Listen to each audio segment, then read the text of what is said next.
I lost my husband, my 6-year-old daughter, and the ability to walk, all in the same night, all in the same twisted metal wreck on Interstate 90.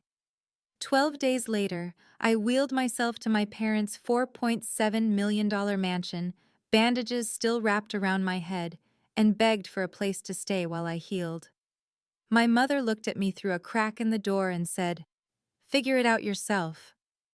Then she closed the door in my face. I sat alone on their porch for 20 minutes, in the dark, wondering if I had any reason left to keep breathing. But they didn't know about the metal card hidden in my grandfather's old oak box. And they didn't know that card would change everything, including who really owned their precious fortune. My name is Whitney Forrester. I'm 34 years old. This is the story of how I lost everything and found something they never wanted me to have. If you're watching this, please subscribe and let me know where you are watching from. My father, Edward Cole, built coal properties into a $120 million commercial real estate empire, or so the story goes. My mother, Margaret, reinvented herself as Seattle's philanthropic queen, chairing 3 charity boards and hosting galas where the guest list read like a who's who of Puget Sound wealth. And then there was Richard, my older brother, the golden child. From the time Richard turned 16, our father groomed him for succession. Board meetings at 17, a corner office at 22. By 25, he was COO, his name embossed on business cards I was never offered. Me? I was told girls didn't need to understand the family business. I remember my 18th birthday with perfect clarity. Richard received a BMW 3 Series, wrapped in a red bow, parked in the circular driveway. I received a suitcase and a card that read, "Time to learn independence, sweetheart." I graduated summa cum laude from the University of Washington, top 10% of my class. When I told my mother, she glanced up from her phone and said, "That's nice, dear. Richard just closed a $4 million deal." My father never once asked what I studied, so I stopped waiting for their approval. I paid my own way through an MBA. I built my own career, my own life, my own definition of success, far from the Cole family's shadow. But there was one person in that family who saw me, really saw me, my grandfather, Harold Whitmore. He used to tell me, "Whitney, kindness matters more than money. Remember that when everyone else forgets." I didn't understand what he meant. Not then, I would, eventually. I built my career one project at a time, one late night at a time, one impossible deadline at a time. By 33, I was Senior Project Director at Meridian Technologies, leading a team of 23 engineers and analysts. My specialty was digital transformation, taking broken systems and making them work. My biggest project saved a regional hospital chain $4.2 million annually. The CEO sent a personal thank you letter.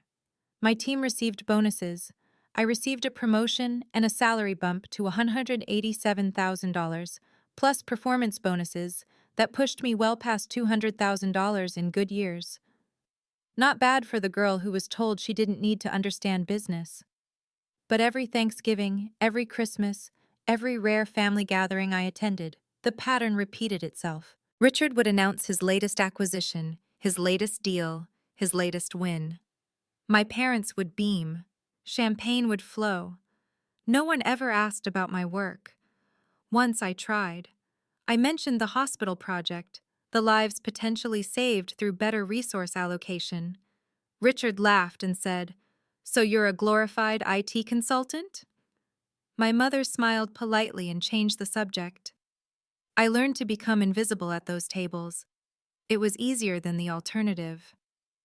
Daniel changed everything. My husband saw me the way my family never did. "Whitney," he told me once, "you don't need them to validate you. I see you. I've always seen you." He was a software engineer at a small startup, brilliant and kind, and completely unimpressed by the Cole family fortune. We bought a modest house in Kirkland, drove sensible cars, and built a life that had nothing to do with my parents' world. When Lily was born, I thought maybe, just maybe, my mother would soften. She didn't attend the baby shower. March 14th, 2024. Started like any other Friday. I kissed Daniel goodbye at 7:15 a.m. Lily was still in her pajamas, eating cereal at the kitchen table, her stuffed bunny propped beside her bowl. "Mommy, can we get ice cream after dinner?" she asked. "If you eat all your vegetables," I said. "Deal." I drove to the office, sat through 3 meetings, reviewed a project timeline, sent 14 emails. Normal. Routine. Forgettable. At 5:47 p.m., my phone rang. The number was unfamiliar. I almost didn't answer. "Mrs. Forrester, this is Officer Martinez with the Washington State Patrol. There's been an accident on Interstate 90. The next 3 hours exist in my memory as fragments: shattered glass, flashing lights, a sheet pulled over small forms, voices telling me things I couldn't process. A semi-truck driver fell asleep at the wheel. He crossed the median at 65 miles per hour. Daniel's sedan didn't stand a chance. My husband died on impact. My daughter, my 6-year-old daughter, who still believed in tooth fairies and asked for ice cream, was pronounced dead at the scene. I survived because I was in the back seat, reaching for Lily's dropped toy. The angle of impact crushed the front of the car and left me with a shattered L1, L2 vertebrae. When I woke up in Harborview Medical Center 3 days later, a doctor I'd never met told me that my husband and daughter were gone and that I would likely never walk again. Paralyzed from the waist down. 12% chance of meaningful recovery with aggressive rehabilitation. I remember staring at the ceiling tiles, counting them over and over, because counting was easier than feeling. $47,000 in medical bills accumulated in 8 days. Insurance covered 60%. The hospital sent a social worker to discuss next steps. She asked if I had family support. I thought of my parents' mansion in Bellevue, 20 minutes away. I thought of my mother's voice. Family image. "I don't know," I told her. The email arrived on day 10. I was still in the hospital, still learning how to transfer myself from bed to wheelchair, still waking up in the middle of the night reaching for a husband who wasn't there. From HR Department, Meridian Technologies. Subject: Employment Status Update. Dear Ms. Forrester, due to recent organizational restructuring, your position has been eliminated, effective immediately. Please find attached your severance package details and COBRA insurance information. We wish you the best in your future endeavors. 2-month severance, health insurance for 30 days, 7 years of 80-hour weeks, 2 promotions, and 3 outstanding performance awards, reduced to a 200-word email. I knew what restructuring meant. They didn't want an employee in a wheelchair, the liability, the accommodations, the optics. I called my supervisor. He didn't answer. I called HR. They transferred me to voicemail. The math was simple and devastating. Savings: $38,000. Current medical bills: $47,000. Estimated monthly rehabilitation cost: $15,000. Monthly expenses: rent, utilities, food: $3,200. At that burn rate, I had 8 weeks before I was completely broke. 8 weeks, paralyzed, grieving, and alone. I lay in that hospital bed and stared at my phone, scrolling through contacts, trying to find anyone who could help. Friends from work had already stopped texting. Acquaintances offered thoughts and prayers, but nothing practical. Daniel's family was small, scattered, still reeling from their own grief, which left one option. The option I swore I would never take. My parents. Maybe, I thought, tragedy would change them. Maybe blood would matter more than image. I was wrong. I called my mother on day 11. The phone rang 4 times. I counted each one, my heart hammering against my ribs. When she answered, her voice was the same as always, polished, measured, revealing nothing. "Whitney, we heard about the accident." Not, "How are you?" Not, "We're so sorry." Just acknowledgement that she possessed information. "Mom, My voice cracked. I hadn't spoken aloud in 2 days except to nurses. "I don't have anywhere to go.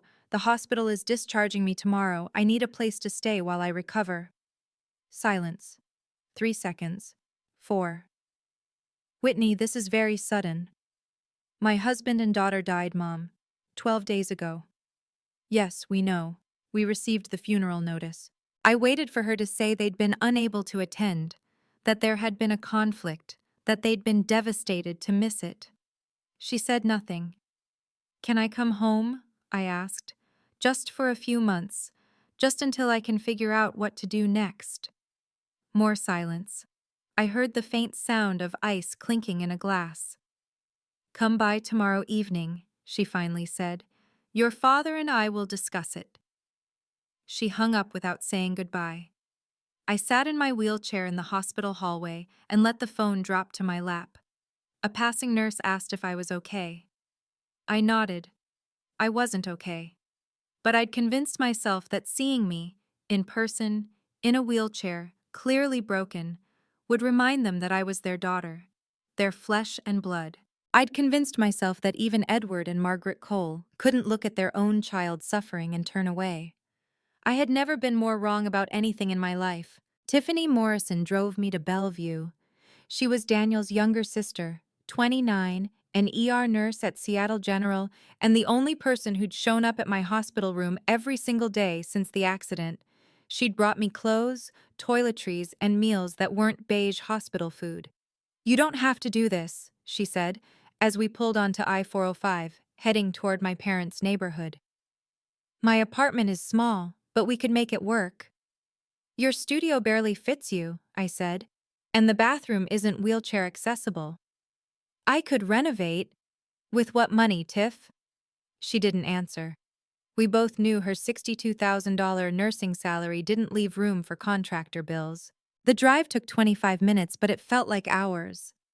I watched the scenery change through the window, from modest apartment complexes to manicured corporate campuses to sprawling estates hidden behind iron gates and hedges.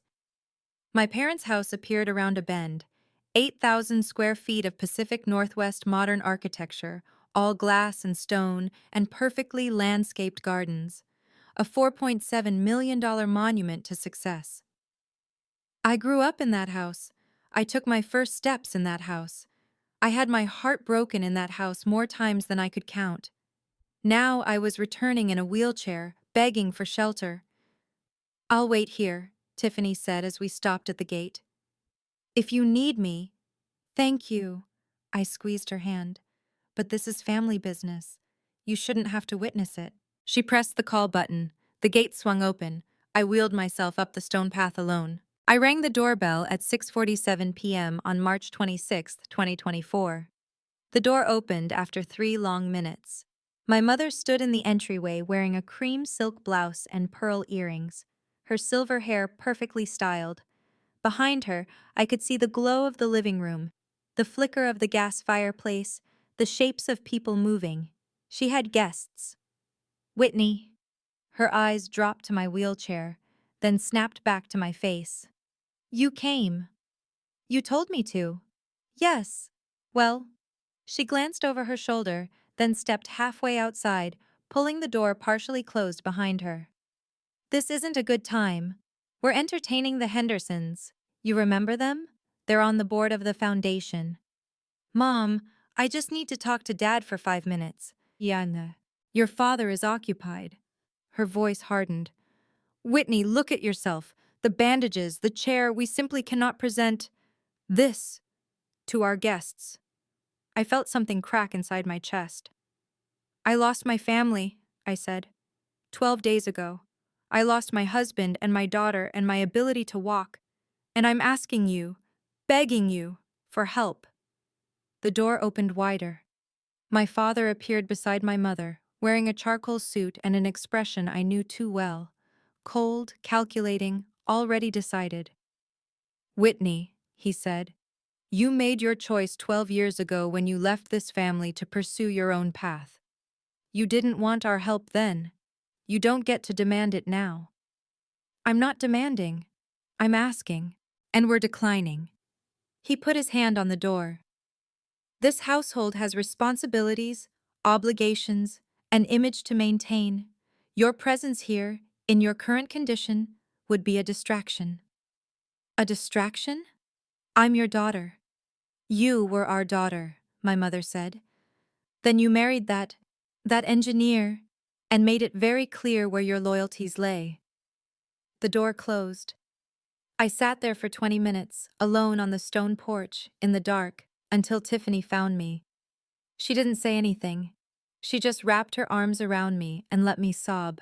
Tiffany's studio apartment was 480 square feet.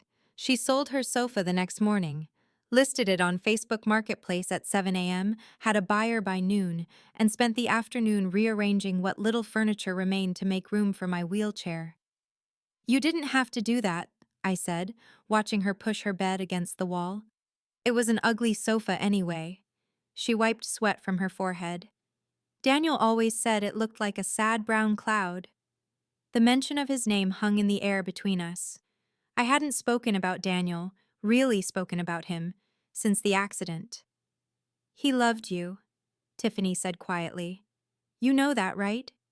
He used to tell me that you were the best person he'd ever met, and that someday you'd realize it too. I felt tears burning behind my eyes. I don't deserve this. You taking me in, all of this. Stop. Tiffany crouched beside my wheelchair, looking up at me with Daniel's same brown eyes. You deserve more than you got. Way more than a sister-in-law who can only offer a fold-out bed and a bathroom that's barely accessible. It's everything. It's not enough, but it's what I have. That night, as I lay on the fold-out bed listening to Tiffany's quiet breathing across the room, I let myself cry for real for the first time since the hospital. Before she fell asleep, Tiffany mentioned something she'd almost forgotten. Oh, Daniel had some boxes in our family's storage unit. Old stuff. I think there might be things of yours in there too. Maybe some of your grandfather's belongings. Daniel said your grandpa left you something, but he never got around to bringing it over. I stared at the ceiling in the darkness, thinking about my grandfather Harold. Whatever he left me, it could wait. Or so I thought. The first 3 weeks in Tiffany's apartment were an exercise in survival. I started physical therapy at Seattle Rehabilitation Center, $4,200 per month, paid directly from my shrinking savings. Every session left me exhausted and humiliated, struggling with exercises that would have been effortless before the accident. My therapist, Dr. Marcus Chen, a compact man with infinite patience, delivered the first piece of genuine hope I'd had in weeks. Your spinal cord isn't completely severed, he explained during our second session, pointing to my MRI. There's significant damage, but not total. With consistent work, I'd estimate a 30% chance of partial recovery. 30%? It's better than what you were told initially. Your doctors were being conservative. He handed me a resistance band.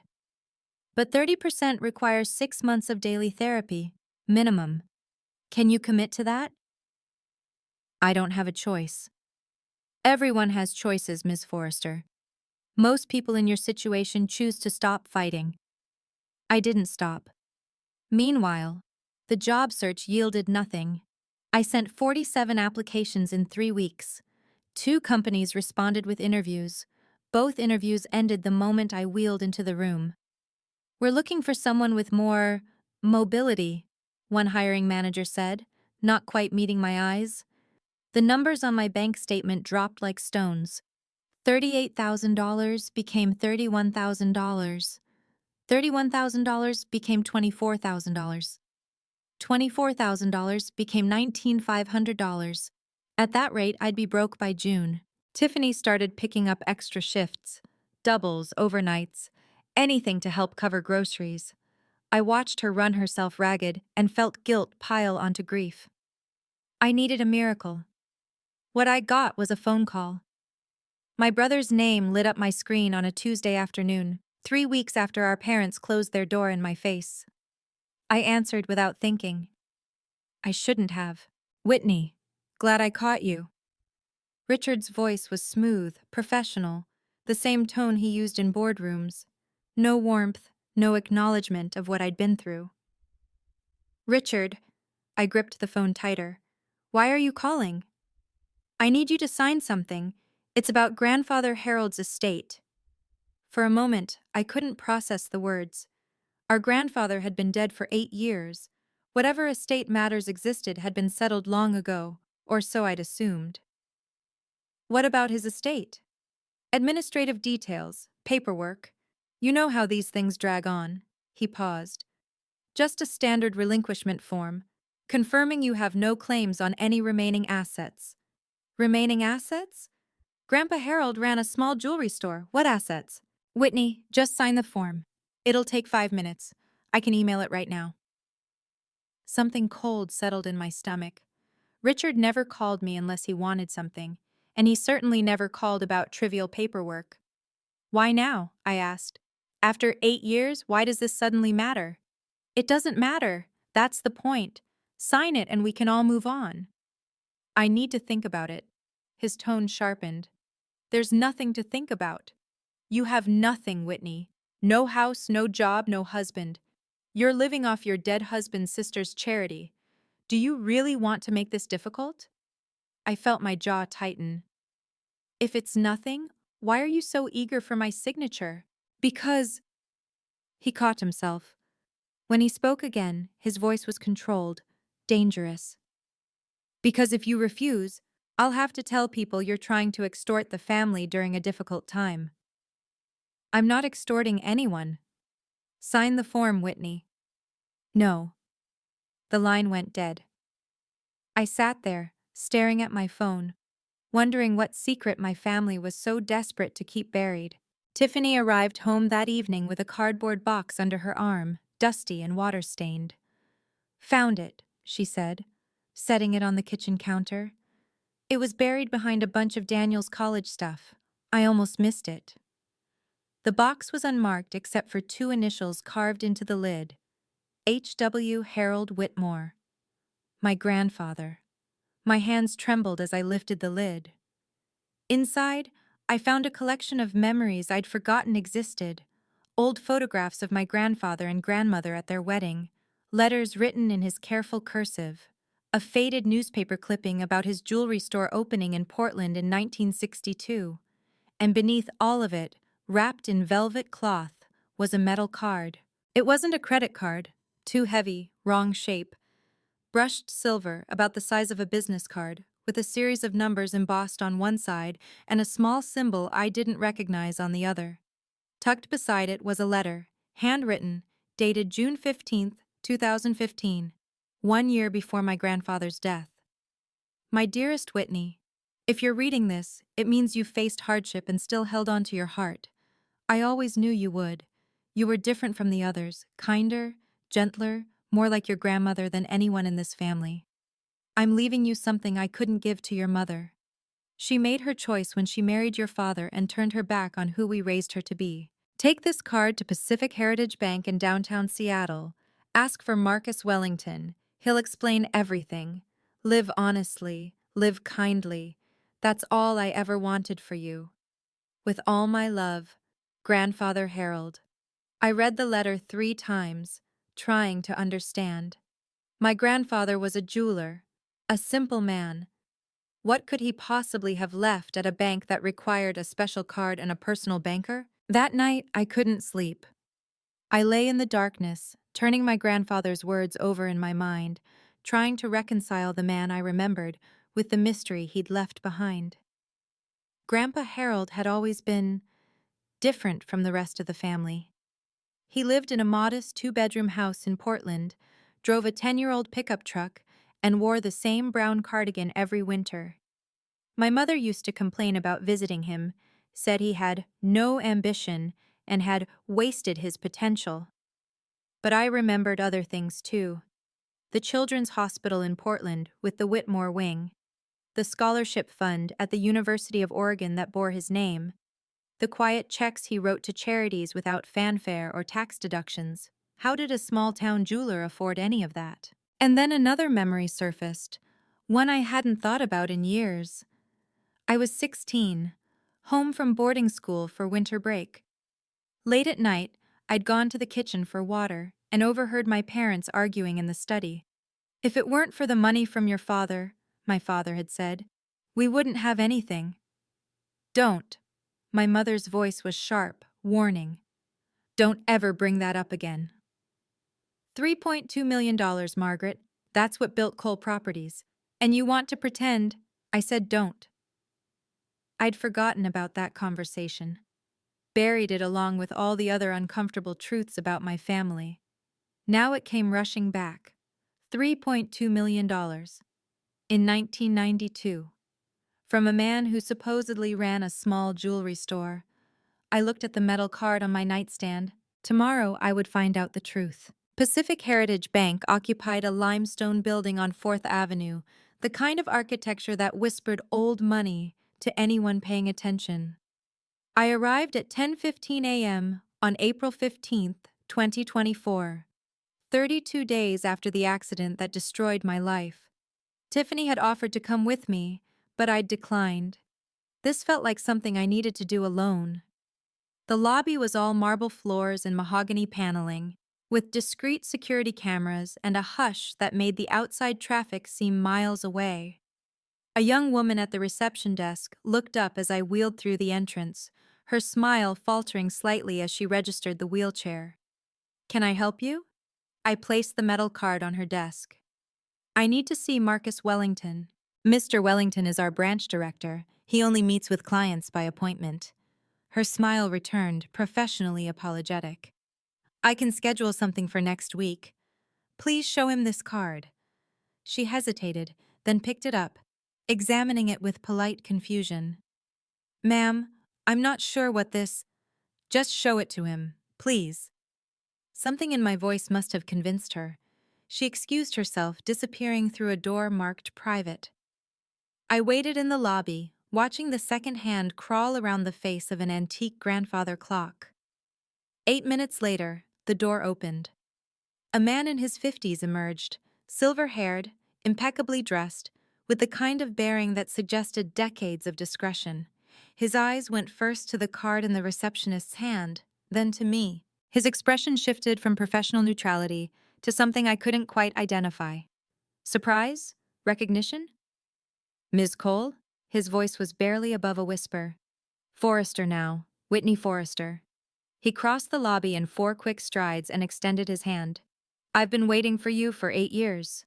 Marcus Wellington's private office occupied a corner of the bank's 3rd floor, with views of Puget Sound and furniture that looked older than my parents' marriage. He closed the door behind us and gestured to a leather chair positioned to accommodate a wheelchair. Then he sat across from me, folded his hands, and studied my face with an intensity that made me want to look away. "You have his eyes," he said finally. "Harold's eyes. You knew my grandfather?" "For 37 years. I managed his accounts personally from the day he established the trust." He paused. "I'm sorry it took tragedy to bring you here. Harold always hoped it wouldn't." "What trust?" "My grandfather was a jeweler." For the first time, Marcus Wellington smiled, a small, knowing expression. "That's what he wanted people to believe, especially your mother." He turned to his computer, typed briefly, then swiveled the monitor to face me. "This is the Whitmore Trust, established June 3, 1987. Sole beneficiary as of Harold's death in 2016. You." I looked at the screen. I blinked. I looked again. The number didn't change. Current value, $1,247,683,412. $1.2 billion. My voice came out as a whisper. That can't be right." "It's right." He handed me a leather portfolio. "Audited annually by Deloitte. Real estate holdings across the West Coast, acquired systematically over 60 years. Your grandfather was one of the most successful and most private investors of his generation."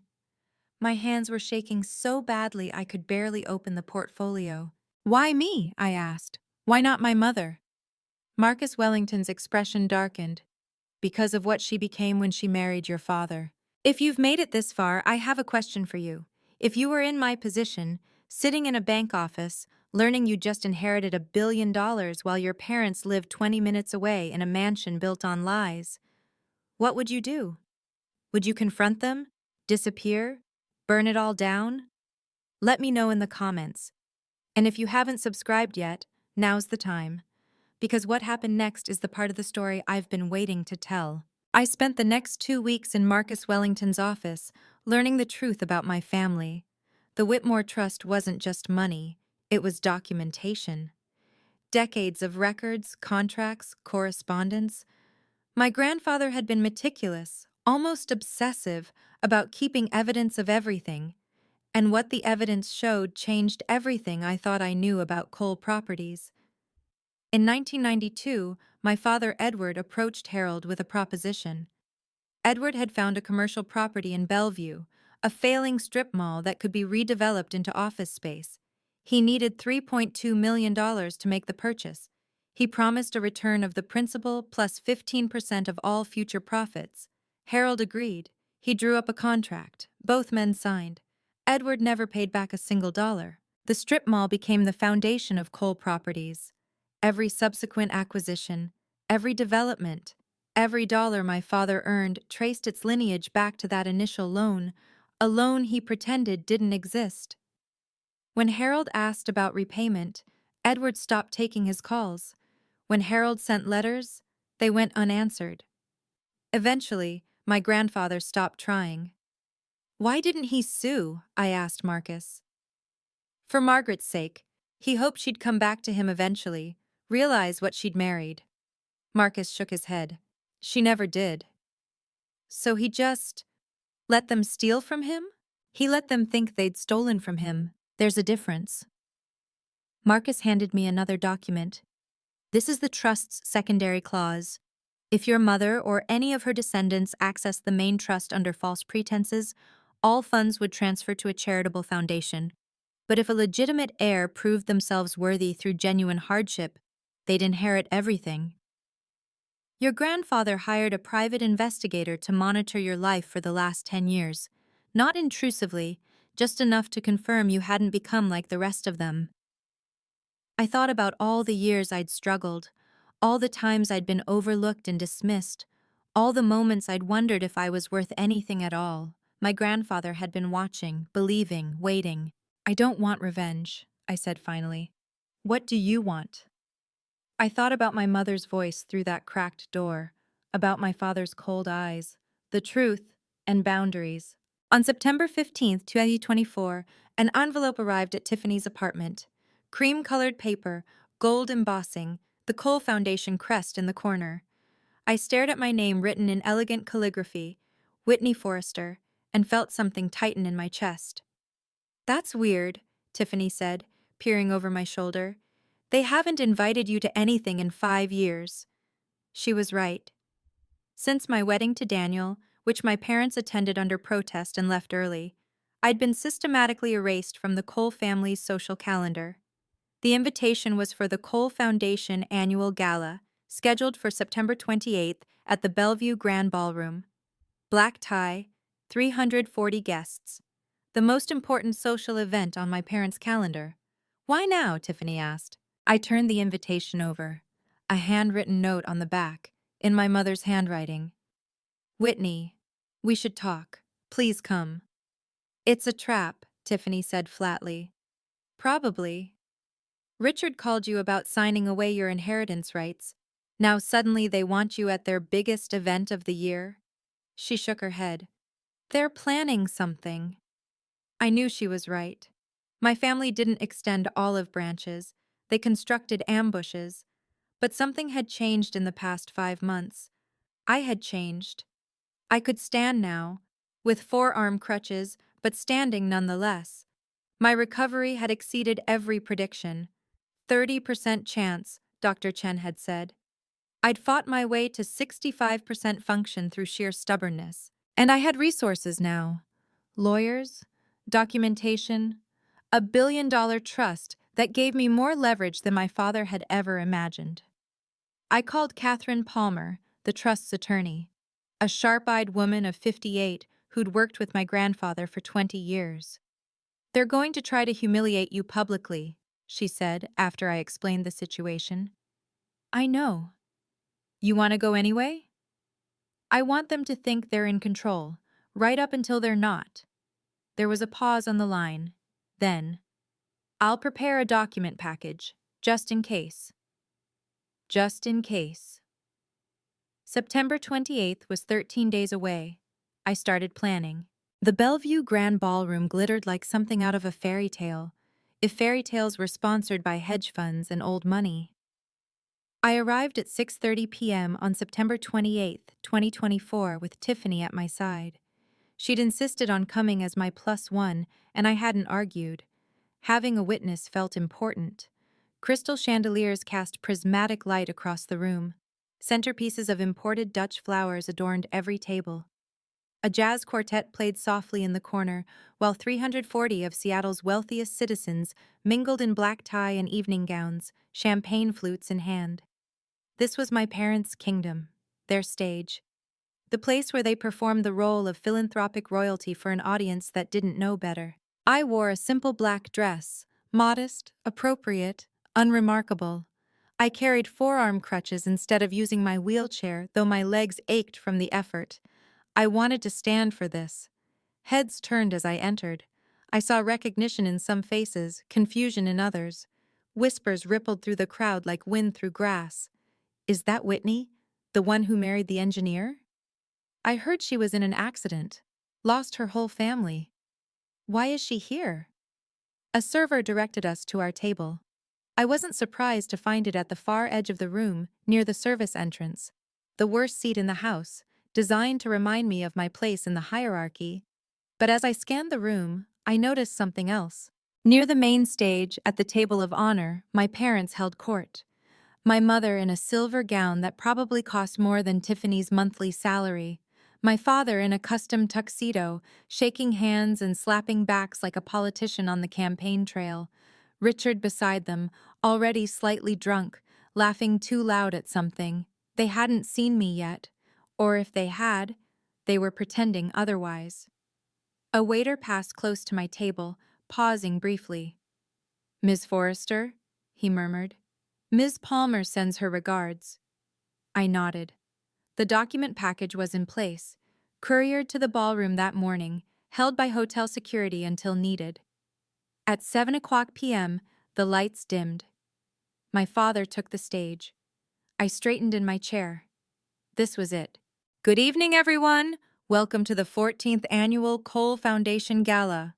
My father's voice filled the ballroom, amplified by hidden speakers, smooth as polished marble. He stood at the podium with the easy confidence of a man who had never doubted his place in the world. "Tonight is about legacy," he continued, "about the values that make a family strong. Integrity, excellence, commitment to community." I watched him gesture expansively, watched the crowd nod along, watched the performance I'd witnessed my entire life. Then my mother took the microphone. "Thank you all for being here. As many of you know, this past year has been challenging for our family." She paused, her gaze sweeping the room.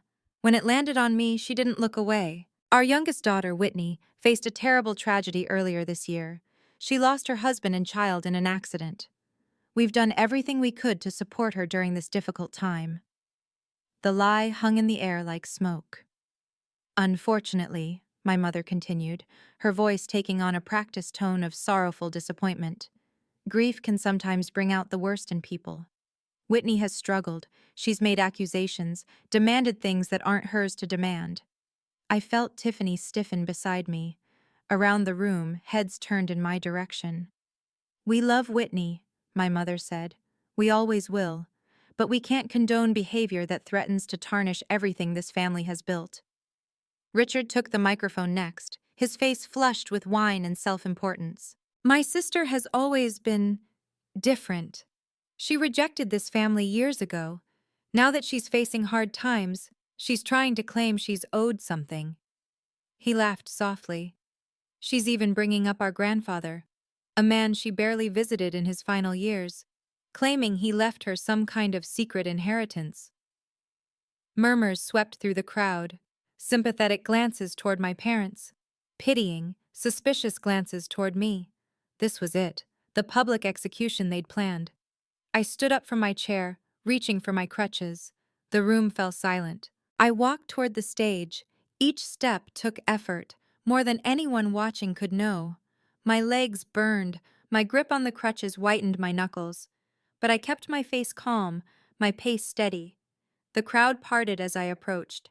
I saw confusion on some faces, curiosity on others. My mother's expression froze into something like horror. "Whitney," she started. "Thank you, Mother." I reached the edge of the stage but didn't climb it. I didn't need to be above anyone. I just needed to be heard. For mentioning me, I'd like to say a few words if the guests don't mind. My father stepped forward, his politician's smile straining at the edges. "Whitney, this isn't the time." "I think it's exactly the time." I turned to face the crowd. "My family just told you I've been making accusations and demanding things I'm not owed. Let me be specific about what actually happened." I heard my mother hiss something to Richard. He started toward me, but stopped when he noticed the room's attention fixed entirely on me. On March 26th of this year, 12 days after I lost my husband and 6-year-old daughter in a car accident, 12 days after I learned I might never walk again, I went to my parents' home. I sat in a wheelchair on their doorstep and asked if I could stay with them while I recovered. The room was absolutely silent. My mother's response was, "We can't let the family image be affected." My father closed the door in my face. A ripple of discomfort moved through the crowd. I saw some guests exchange glances. "That's not an accusation. It's a fact." I sat alone on their porch for 20 minutes before my sister-in-law found me and took me in. "Whitney, that's enough," my father's voice boomed. "It's not even close to enough." I pulled a document from my small clutch bag, a single sheet, folded in thirds. "My family is concerned about my grandfather Harold Whitmore's estate. Let me tell you why." I unfolded the paper and held it up. "This is a loan agreement dated March 3, 1992, signed by Harold Whitmore and Edward Cole, $3.2 million, to be repaid with 15% of all future profits. My father never paid back a single dollar." The murmur that swept through the room was no longer sympathetic toward my parents. My father's face had gone the color of old ash. "That document," he started, "is authentic, notarized, witnessed." I kept my voice level. "My grandfather kept meticulous records. He documented every attempt he made to collect on this loan, every unreturned phone call, every ignored letter." "Harold was senile toward the end," my mother interjected, her voice sharp. "He didn't know what he was doing." "He knew exactly what he was doing." I turned back to the crowd. My grandfather, Harold Whitmore, wasn't just a small-town jeweler. He was one of the most successful private real estate investors on the West Coast. He simply chose to live modestly. I watched comprehension dawn on faces throughout the room, and suspicion. When he died in 2016, his estate was worth over $1 billion, and he left everything, all of it, to me. The gasp was audible. I pulled out my phone, opened the banking app, and turned the screen toward the crowd. "The Whitmore Trust. Sole beneficiary, Whitney Cole Forrester. Current value, $1,247,683,000. Verified by Pacific Heritage Bank. Audited by Deloitte." I let the number sink in, watched my father's jaw work soundlessly, watched my mother grip Richard's arm like she was drowning. My grandfather left this money to me for one reason, because I was the only member of this family who didn't sell my soul for status. I folded the loan agreement and returned it to my bag. He watched me from a distance for 10 years. He saw how I built my own career, how I chose love over money when I married Daniel, how I raised my daughter to be kind. My voice broke slightly on daughter. I let it. And he saw how this family treated me. Every dismissal, every closed door, every reminder that I wasn't good enough. I looked directly at my parents. With the authority the Whitmore Trust gives me, I could demand the 18.7 million you owe, principal plus 32 years of interest. I could destroy Cole Properties tomorrow. I paused. But I won't. The $18.7 million will be donated to Seattle Children's Hospital in my grandfather's name. I let that settle before continuing. I'm not here to destroy this family. I'm here to tell the truth and to set boundaries. I turned back to my parents, my brother. Three faces frozen in various stages of shock and fury. From this day forward, every person in this room knows the real story of Cole Properties. They know where your fortune came from. They know how you treat your own children when they're no longer useful. I picked up my crutches. If any of you want a relationship with me in the future, you can start with an honest apology. Not to me, to Grandfather Harold. Visit his grave. Tell him you're sorry for what you did. I looked at my mother one last time. I'm not the daughter you wanted, but I am the granddaughter he raised me to be. I turned and walked back to my table. Tiffany met my eyes, tears streaming down her face, and whispered, "You did it." The ballroom remained frozen in stunned silence. I'd said everything I came to say. I know what some of you are thinking right now. Would you have had the courage to do what I did? Here's the truth. 6 months before that night, I couldn't have done it either. I was too broken, too desperate for approval, too convinced that my value depended on whether my family accepted me. It took losing everything to understand that I was enough without them. If you've ever felt dismissed, overlooked, or taken for granted by the people who should love you most, I see you. You're not alone, and your worth isn't determined by their blindness. Drop a comment if this story resonated with you. Like this video if you're still watching. And stay with me, because what happened after that gala is the part that surprised even me. The gala dissolved into controlled chaos within minutes of my return to my table. I didn't stay to watch. Tiffany and I slipped out through a side exit while conversations erupted throughout the ballroom, voices raised, phones produced, the delicate social fabric of the evening shredding in real time. In the car, my hands finally began to shake. "Are you okay?" Tiffany asked, starting the engine. "I don't know."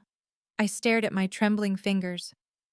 "I've never done anything like that before." "You were incredible." I was terrified. She reached over and squeezed my hand. "Those aren't mutually exclusive." By the time we reached her apartment, my phone had 17 missed calls, none from numbers I recognized, and a text from Catherine Palmer. Seattle Business Journal already contacted me for comment. I declined. News travels fast. The next morning, I learned exactly how fast. Cole Foundation. Gala interrupted by family bombshell. Estranged daughter reveals hidden fortune, accuses parents of theft. The article ran in the Seattle Business Journal at 6 o'clock a.m.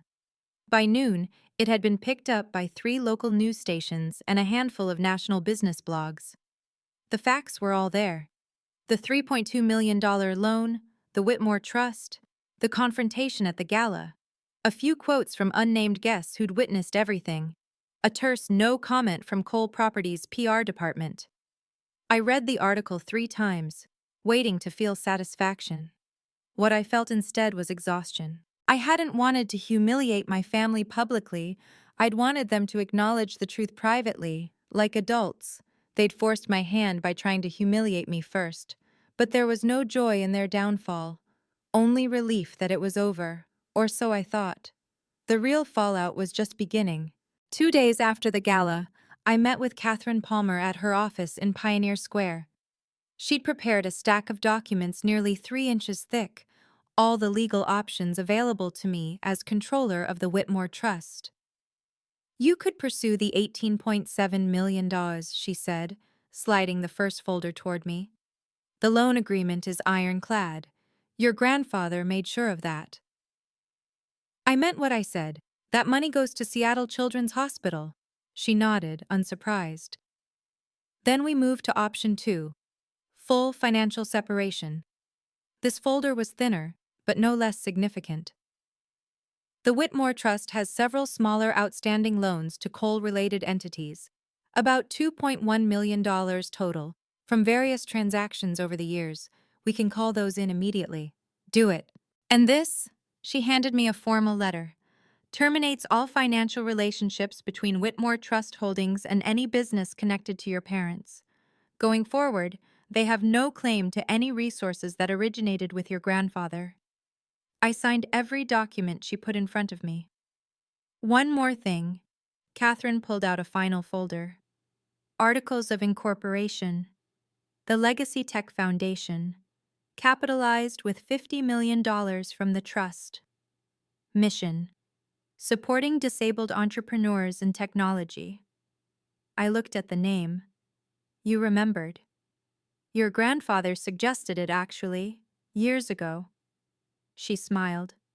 He said if anyone could turn tragedy into purpose, it would be you. I signed the foundation into existence at 3:47 p.m. on October 2nd, 2024. The same day Cole Properties' largest investor demanded a full financial audit. Richard called 1 week after the gala.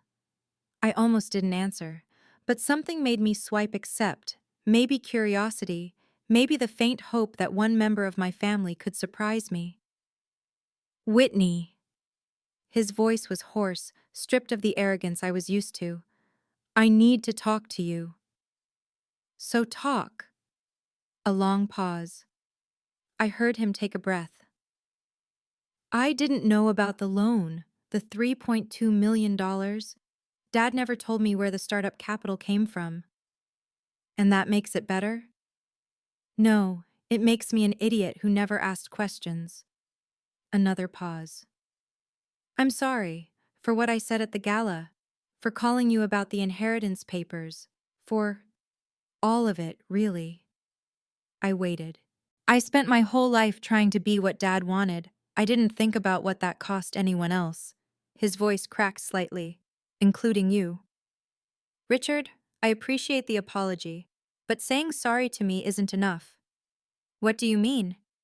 You also need to apologize to yourself for 38 years of never questioning whether the people you trusted deserved that trust. He was quiet for so long I thought the call had dropped. I don't know how to do that, he finally said. Figure it out. And when you do, if you want to talk again, you know where to find me. I ended the call. It wasn't forgiveness, not yet, maybe not ever. But it was a start. My parents, notably, remained silent. The dominoes began falling 6 weeks after the gala. I learned about most of it through Catherine Palmer, who maintained contacts throughout Seattle's business community. Some of it I read in the press. None of it surprised me. On October 15th, Wellington Capital Partners withdrew their $4.8 million investment from Cole Properties. Their stated reason? Concerns about corporate governance and financial transparency. On October 23rd, Pacific Northwest Bank requested a comprehensive audit of all Cole Properties accounts, a process that would tie up my father's operations for months. On November 1st, the Seattle Business Alliance announced that Edward Cole had voluntarily stepped back from his position on their board of directors. The press release thanked him for his years of service. It didn't mention why he was really leaving. The numbers kept accumulating. 3 major investors withdrew a combined $12 million. 2 commercial development deals in negotiation were canceled. Cole Properties' estimated portfolio value dropped 23% by the end of Q4. And then there was my mother. The Bellevue Women's Foundation asked Margaret to resign from their board on October 28th. The Eastside Arts Council followed suit on November 3rd.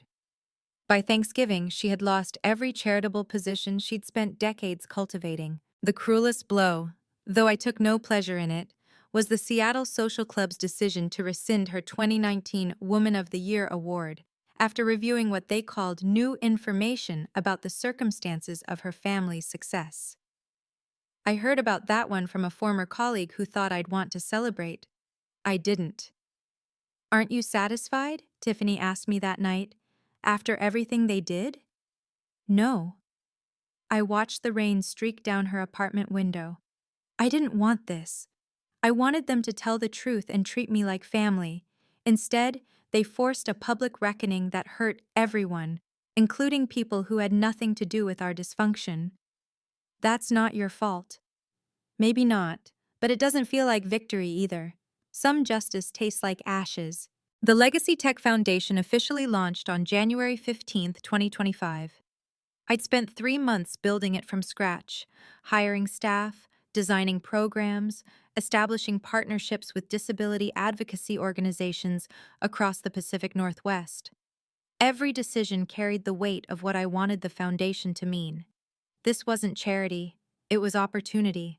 Our flagship program, the Tech Access Initiative, offered $50,000 scholarships to disabled entrepreneurs pursuing technology ventures. No strings attached, except a commitment to pay it forward, mentoring the next generation when they could. The first cohort included 20 recipients: a software developer with cerebral palsy building accessibility tools, a deaf UX designer creating better interfaces for the hearing impaired, a veteran with PTSD developing mental health apps for fellow soldiers. I hired 12 full-time staff members, 5 of whom had disabilities themselves. Our offices in South Lake Union were designed from the ground up to be fully accessible, not as an afterthought, but as a founding principle. GeekWire ran a feature story in February, From Wheelchair to Boardroom, How Tragedy Became Whitney Forrester's Greatest Teacher. I didn't choose this path, I told the reporter, but I can choose what I do with it. My grandfather believed that real wealth isn't about what you have, it's about what you give. I'm trying to live up to that. The article mentioned my family situation in passing, unavoidable, given the public nature of the gala incident, but I asked them to focus on the foundation's mission rather than the drama. Tiffany became the foundation's Director of Health and Wellness, overseeing programs to ensure our entrepreneurs had access to medical support and mental health resources. She'd left Seattle General to join full-time.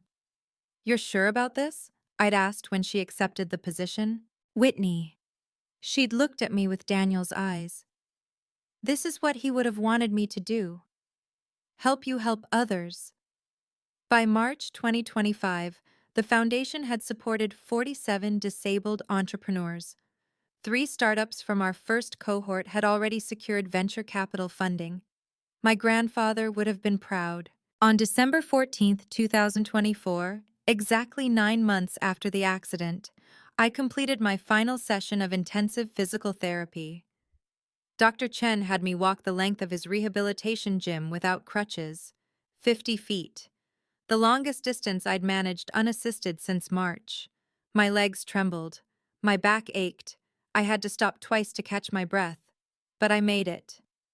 65% functional recovery, he said, reviewing my charts afterward. "When you first came to me, the prognosis was 15%. You've exceeded every expectation." I had good motivation. "You had stubbornness," he smiled. "Which is the same thing sometimes." I still used crutches most days, especially during long events or stressful situations. I kept a wheelchair in my apartment for the days when my body simply couldn't cooperate. I'd accepted that full recovery might never happen, but I could walk. The day I managed 10 consecutive steps without any support, Tiffany recorded it on her phone. I watched myself later, unsteady, slow, but upright, and cried for 20 minutes.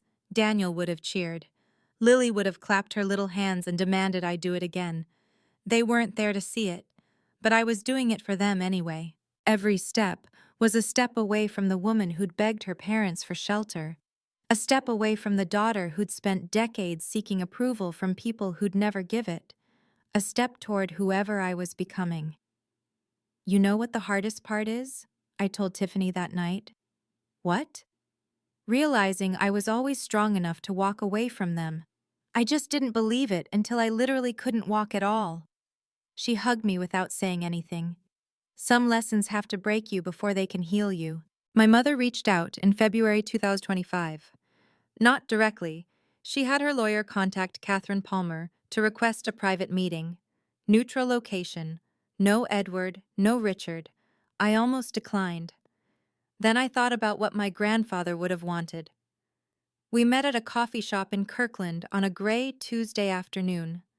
Margaret arrived in a designer coat that probably cost more than my first car, but her face showed something I'd never seen before: uncertainty. We sat across from each other for a full minute before she spoke. "I don't know how to do this," she said finally. "Do what?" "Apologize. I've never—" She looked down at her hands. "I've never admitted I was wrong. About anything. Now would be a good time to start." She took a breath. "The night you came to the house, after the accident, I should have opened the door. I should have held you. I should have been your mother." I waited. I was so worried about what people would think. The wheelchair, the attention. I told myself we were protecting you by keeping distance. Her voice cracked. I was lying to myself. I was protecting us, our image, our perfect facade. Thank you for saying that. Can you forgive me? I considered the question carefully. "I accept your apology," I said, "but forgiveness is different. That takes time, and it requires change, not just words. What do you want from me?" "Space, honesty, and if you want any relationship at all, go visit grandfather's grave. Tell him what you told me." She nodded slowly. It wasn't reconciliation, but it was a door, cracked open for the first time in 30 years. I drove to Portland in March 2025, 1 year after the accident that destroyed my old life. Grandfather Harold's grave was in a small cemetery on the outskirts of the city, shaded by oak trees he'd loved. The headstone was simple granite, exactly as he'd requested: Harold Whitmore, 1938, 2016. A man of quiet strength and extraordinary kindness. I brought flowers, white roses, his favorite, and a letter I'd written the night before. "Hi, Grandpa." I lowered myself onto the bench beside his grave, my crutches propped against my knee. "I'm sorry I didn't visit more. I'm sorry I didn't understand what you were trying to tell me when you were alive." I wiped my eyes. "But I think I understand now." I read the letter aloud, everything I wished I'd said while he could still hear me. How much his belief in me had meant. How his gift had saved me when I had nothing left. How I was trying to live up to the name he'd trusted me with. "I'm not perfect," I said at the end, "but I'm trying to be kind. I'm trying to be honest. I'm trying to be the person you saw in me, even when I couldn't see her myself." A breeze moved through the oak trees. Somewhere nearby, a bird sang. I sat with him for an hour, watching the shadows shift across his grave. When I finally stood to leave, I felt something I hadn't felt in a very long time: peace. 1 year after the accident, I stood in the Legacy Tech Foundation's new headquarters and surveyed what we'd built. 47 entrepreneurs supported, 3 successful funding rounds, 12 staff members who believed in our mission, a waiting list of applicants stretching into next year. Tiffany found me by the window, watching the Seattle skyline. "You okay?" "Yeah," I smiled. "Actually, yeah, I think I am." My relationship with my parents remained distant but no longer hostile. My mother had visited grandfather's grave, according to Catherine Palmer. My father still hadn't reached out, and I'd accepted that he might never change. Richard called occasionally. Short conversations, awkward but genuine. He was seeing a therapist, he said, trying to figure out who he was outside our father's shadow. I didn't know if any of them would ever truly understand what they'd done. But I'd stopped waiting for that understanding. Daniel and Lily were gone. Nothing would change that. But every day, I tried to live in a way that would have made them proud. "A year ago," I said to Tiffany, "I didn't think I'd survive this. And now? Now I know I can survive anything." I turned from the window, because I finally stopped looking for permission to be myself. The next chapter was mine to write. That's my story, Whitney Forrester's story, a year of loss, discovery, and ultimately, rebuilding. If there's one thing I want you to take from this, it's this: your worth isn't determined by the people who should have loved you. Sometimes the family that matters most is the one you choose, and the one that chooses you back. I was abandoned by my parents in my darkest moment, and it turned out to be the beginning of finding myself. If this story resonated with you, please like and subscribe.